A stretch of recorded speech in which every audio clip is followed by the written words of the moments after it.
Now, here to discuss with me is Tia Mitchell. She is the Washington correspondent for the Atlanta Journal-Constitution. Amisha Cross is also here. She's a Democratic strategist. And our good friend Shermichael Singleton is a Republican strategist and host of Bigger Than Politics on Sirius XM. Shermichael might want to say that he's a former Republican. I don't know where Shermichael is right now, but he's somebody with insight, honey. And that is why he is here. Amisha, I'm going to start with you because there's a lot of talk about early turnout in Georgia, and I think it's important for people to know the facts. And the facts are that the top 5 counties, when it comes to percentage of early voting turnout, were Greene, Towns, Rabun, Oconee, and Pulaski.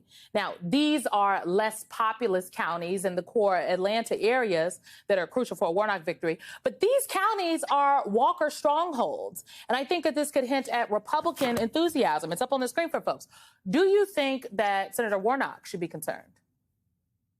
I think that Senator Warnock's team is playing this rightfully so. They recognize that a lot of his supporters have turned out, but he also strongly recognizes that a lot of Herschel Walker supporters have turned out. The Republican Party has put so much money in this race. They've advanced in terms of elevating Herschel Walker, knowing that this is their guy, the importance that this seat means for Republicans. And Herschel Walker, even though, we saw October surprise after October surprise run into November and now December, none of that has, quite frankly, shaken Republicans who want to come out and support this man. It doesn't matter how many allegations of abuse. It doesn't matter, his arguments about werewolves versus anything else. This guy is not someone who should even be in this Senate race, definitely not competitive. But thus far, what we've seen is that Republicans are turning out.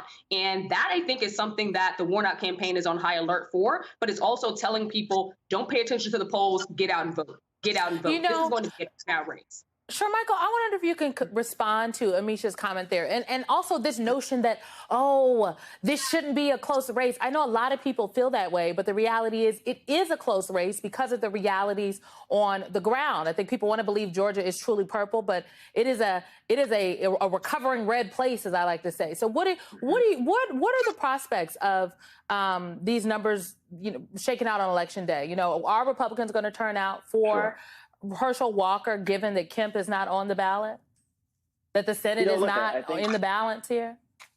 Look, Simona, I think if you look at the elections from the midterm, you saw a significant percent of what we call crossover voters or split voters. So these are individuals who voted for Kemp, a Republican, but then decided to vote for Senator Warnock, a Democrat.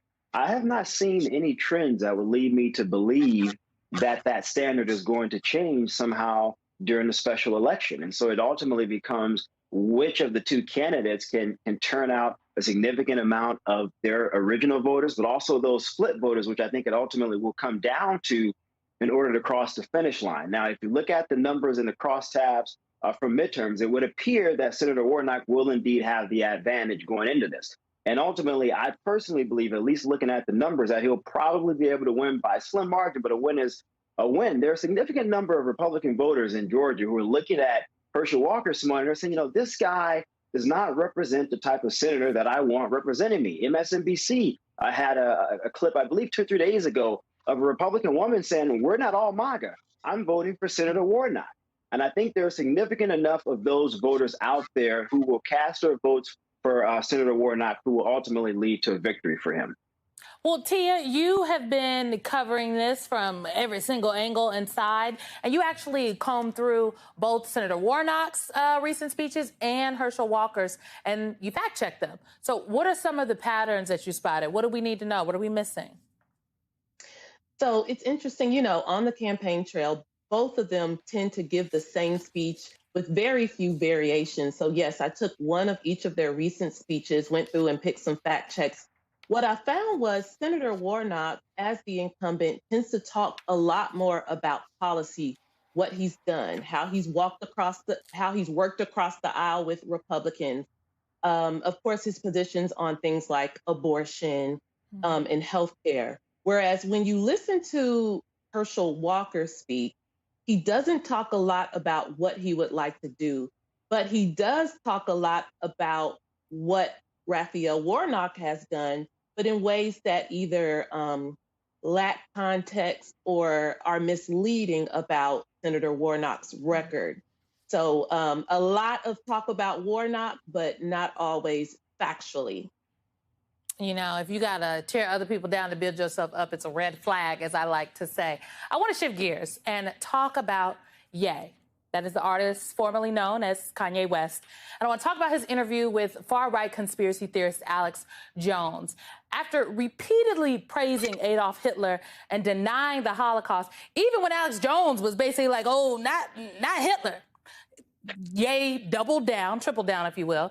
He then tweeted a logo of a swastika that was blended into the Star of David. This is a shocking image, so shocking that Elon Musk said too much for me, and it resulted in the permanent suspension of his Twitter account, and then prompted this post from President Biden. We're going to put it up on the screen.